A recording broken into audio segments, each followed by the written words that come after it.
Assalamualaikum warahmatullahi wabarakatuh. Halo teman-teman. Nah, di video kali ini saya akan mencoba sharing materi terkait globalisasi. Ya, kita mulai dulu. Apa itu globalisasi? Begitu kan? Globalisasi merupakan istilah yang berhubungan dengan peningkatan keterkaitan antar bangsa dan antar manusia di seluruh dunia melalui perdagangan, investasi, perjalanan, budaya populer, jaringan komunikasi, serta bentuk-bentuk interaksi yang lain. Nah, ciri-ciri globalisasi secara umum ada 6. Yang pertama, meningkatnya interaksi yang melintasi batas-batas negara. Kemudian 2, terdapat persepsi diri yang bersifat transnasional di berbagai ranah seperti media massa, budaya, dan juga pariwisata. 3, semakin tidak terikatnya komunitas, tenaga kerja, dan modal dalam satu wilayah. 4, meningkatnya kepedulian terhadap bahaya ekologi global dan tindakan yang diambil untuk mengatasinya. Kemudian 5, industri kebudayaan global berkembang pesat. Dan yang keenam, meningkatnya kekuasaan aktor, institusi, dan juga kesepakatan transnasional. Maka landasan analisis dalam mengkaji globalisasi itu bisa dilihat dari segi ekonomi, kemudian politik, dan budaya, juga masyarakat. Globalisasi itu tidak dapat dipisahkan dari perkembangan teknologi. Melalui teknologi, manusia mampu mengakses segala kebutuhan secara lebih mudah. Misalnya, manusia dapat berinteraksi dengan orang lain yang berada di tempat berbeda, melakukan perjalanan ke negara lain, atau melakukan transaksi atau perdagangan lintas negara. Kemudian selanjutnya, ini adalah tesis dasar Wallerstein. Nah, bahwa adanya perkembangan sejarah dan politik itu dikaji secara konteks ekonomi dan material. Kemudian selanjutnya adalah perspektif yang mempengaruhi. Yang pertama adalah historisme dari Prancis dari Braudel, kemudian teori dependensia dari Marxis. Kemudian pijakan analisis dalam globalisasi itu jadi di dalam kehidupan sosial itu kita semua nanti akan dilingkupi oleh kekuatan global di sekeliling kita. Jadi ada berbagai kekuatan global yang kemudian dia akan mempengaruhi kehidupan sosial masyarakat. Kemudian selanjutnya adalah sistem pengetahuan dari Hegel. Jadi di sini adalah ada level keterlengkapan, dimulai dari filsafat, kemudian agama, dan juga dari seni. Nah, Wallerstein dia mencetuskan tipologi sistem sosial, dimulai dari sistem ini, yaitu ekonomi berburu dan juga meramu, kemudian naik lagi ke kekaisaran dunia. Jadi banyak sistem budaya, sistem politik tunggal dalam pembagian kerja yang tunggal pula. Kemudian masuk ke dalam ekonomi dunia. Jadi sistem politik dan sistem budaya yang beragam melebur ke dalam pembagian kerja yang tunggal. Itulah sistem ekonomi dunia berdasarkan tipologi sistem sosial dari Wallerstein. Kemudian ekonomi dunia kapitalis.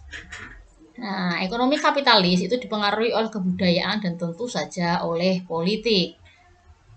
Kemudian sistem dunia atau global world system. Jadi perekonomian dunia itu dipengaruhi oleh kapitalis, modal, kemudian perdagangan pasar, dan juga komodifikasi. Asal muasal sistem dunia kapitalis di abad ke-15 itu adanya ekonomi baru tanpa politik tunggal dan kekaisaran dunia. Kemudian beralih ke modal, terakumulasi di tangan pedagang, tidak dinikmati elit kerajaan. Kemudian di pedagang kapitalis itu menumpuk kekayaan, dan ekonomi dunia Eropa, yaitu perdagangan melampaui batas teritorial, kemudian komoditas utamanya bahan mentah, baru pembagian kerja itu terbentuk. Itu adalah asal muasal sistem dunia kapitalis. Kemudian selanjutnya, pembagian wilayah dunia itu ada wilayah inti ya, kemudian wilayah semi periferi dan wilayah periferi. Nah, perbedaannya apa? Nah, ini dalam globalisasi memang sering dibahas ya antara negara inti, kemudian semi periferi, dan juga periferi. Perbedaannya, kita mulai dari teori sistem dunia dulu. Bahwa teori sistem dunia itu merupakan sebuah pembagian kerja secara teritorial dalam produksi, pertukaran barang, dan juga bahan mentah. Pembagian kerja mengacu pada kekuatan dan hubungan produksi dalam ekonomi dunia secara keseluruhan. Pembagian kerja ini menyebabkan adanya dua daerah yang saling bergantung, yaitu negara inti dan negara pinggiran. Secara geografis dan budaya, kedua negara tersebut sama sekali berbeda. Satu fokus pada padat modal dan satu lagi fokus pada padat karya, gitu kan. Sementara itu, negara semi periferi bertindak sebagai zona penyangga antara inti dan pinggiran, serta memiliki campuran jenis kegiatan yang ada di negara inti dan di negara periferi. Begitu. Kemudian inilah yang dinamakan model trikutub ya. Jadi terdapat satu pemikiran dalam perspektif sistem dunia, yaitu pemikiran negara semi pinggiran atau semi periferi.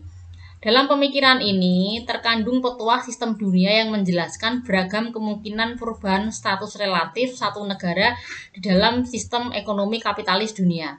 Menurut Wallerstein, dunia terlalu kompleks kepada dijelaskan dengan model trikutub, yaitu sentral atau inti dan pinggiran atau periferi. Jumlah negara yang terletak di selang dua posisi tersebut yang tidak bisa dan tidak tepat kepada dikategorikan sebagai negara sentral maupun negara pinggiran. Berada dua gagasan utama mengapa sistem ekonomi kapitalis dunia yang berada kini ini memerlukan kategori semi periferi. Pertama, karena polarisasi sistem dunia yang menjadi dua kutub, dengan hanya sedikit yang memiliki status tinggi dan wajib berhadapan dengan amat jumlah negara yang memiliki status rendah. Ini akan mudah menyebabkan disintegrasinya sistem dunia. Oleh sebabnya, perlu diciptakan kategori menengah kepada untuk menghindari krisis tersebut. Kedua, untuk menolong pembentukan iklim dan kawasan ekonomis baru yang diperlukan oleh para pemilik modal yang untuk memindahkan modalnya dari tempat yang sudah tidak efisien lagi ke tempat baru yang sedang tumbuh. Tempat baru ini yang disebut Wallerstein sebagai negara semi periferi. Bagi Wallerstein, negara semi periferi memiliki dua karakteristik inti. Yang pertama, negara tersebut memiliki posisi tawar-menawar perdagangan yang berbeda dengan negara pinggiran atau periferi. Pertukaran benda atau barang yang terjadi selang negara sentral atau inti dengan negara semi periferi menggambarkan pertukaran benda atau barang yang dibuat dengan upah tinggi dengan benda atau barang yang dibuat dengan upah rendah, sehingga berproduksi pertukaran yang tidak seimbang. Kemudian yang kedua, negara semi periferi memiliki kepentingan langsung untuk mengatur dan mengawasi pertumbuhan pasar dalam negeri. Nah, ini adalah pembagian wilayah dunia. Kemudian ciri-ciri wilayah. Nah, ini adalah negara inti ya. Wilayah inti itu tenaga kerjanya mahal. Kemudian teknologinya itu maju. Sedangkan negara periferi bahan mentahnya murah, teknologinya sederhana. Yang negara semi periferi itu mengeksploitasi sekaligus dieksploitasi. Negara semi periferi itu berstatus sebagai penyangga stabilitas. Nah, begitu ya. Nah, ini menurut Wallerstein ada negara modern dan negara kekaisaran dunia. Negara modern ini perdagangan pasar sangat mendominasi. Jadi pasar tidak dikontrol tetapi negara menjamin keberlangsungannya. Sedangkan di kekaisaran dunia, redistribusi surplus ekonomi itu melalui upeti, pajak, dan lain-lain yang diambil dari rakyat. Kemudian perdagangan pasar itu menjadi minim. Nah, kemudian ini adalah rangkuman di globalisasi. Jadi globalisasi itu proses yang menghasilkan dunia yang semakin menunggal, baik secara ekonomi, politik, maupun budaya. Jadi globalisasi itu berpotensi mewujudkan the borderless world atau negara yang tanpa sekat dan tanpa batas. Kemudian faktor dinamika globalisasi adalah dipengaruhi oleh perdagangan dunia, kemudian media, migrasi internasional, dan juga teknologi informasi. Dampak globalisasi. Ini ada dampak budaya, dampak ekonomi, dampak politik, kemudian ada juga dampak sosial, gitu ya. Dampak globalisasi di sini di dalam bidang ekonomi ya, dalam bidang ekonomi dampak positif globalisasi dalam bidang ekonomi itu antara lain memperluas pangsa pasar bagi produksi dalam negeri. Kemudian menambah cadangan devisa negara. Kemudian negara dapat memenuhi kebutuhan hidup rakyat melalui perdagangan internasional dan juga terjadi transfer teknologi dari negara maju. Sedangkan dampak negatif globalisasi dalam bidang ekonomi antara lain pilihan barang yang beragam mendorong masyarakat cenderung konsumtif. Kemudian meningkatkan ketergantungan terhadap investasi asing. Kemudian industri kecil kalah bersaing dengan industri besar. Maka dominasi produk asing itu akan semakin kuat. Kemudian dampak globalisasi dalam bidang politik.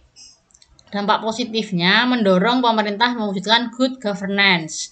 Kemudian meningkatkan hubungan diplomatik antar negara dan juga meningkatkan dukungan atau partisipasi aktif untuk menciptakan perdamaian dunia. Sedangkan dampak negatif globalisasi dalam bidang politik itu antara lain negara cenderung mengikuti perkembangan kenegaraan yang dianut banyak negara dunia sebagai kesepakatan negara-negara dunia yang tergabung dalam satu badan internasional seperti IMF, seperti itu ya. Kemudian yang kedua, kebijakan yang telah disepakati secara internasional sering tidak sesuai dengan ideologi suatu negara tertentu. Dan yang terakhir, pergolakan politik negara berpotensi muncul lebih besar. Kemudian dampak globalisasi dalam bidang sosial budaya. Dampak positifnya, yang pertama, masyarakat dapat mengenal berbagai kebudayaan asing. Kemudian kehidupan masyarakat semakin maju dan juga budaya lokal atau daerah mulai dikenal dunia. Sedangkan dampak negatif globalisasi dalam bidang sosial budaya antara lain yang pertama adalah etnosentrisme, yaitu sikap memandang budaya lebih baik atau superior daripada budaya lain. Jadi memandang budaya lain dari kacamata budaya kita sendiri. Kemudian yang kedua culture shock, yaitu masyarakat merasa gagap atau tidak siap terhadap budaya baru yang muncul.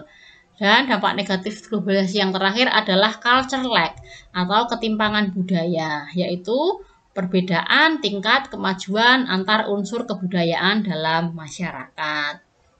Nah, kemudian di akhir kata mengutip dari George Richards di bukunya di tahun 2014, globalisasi sebagai penyebaran praktik, relasi, kesadaran, dan organisasi di seluruh penjuru dunia. Nah, gitu kan.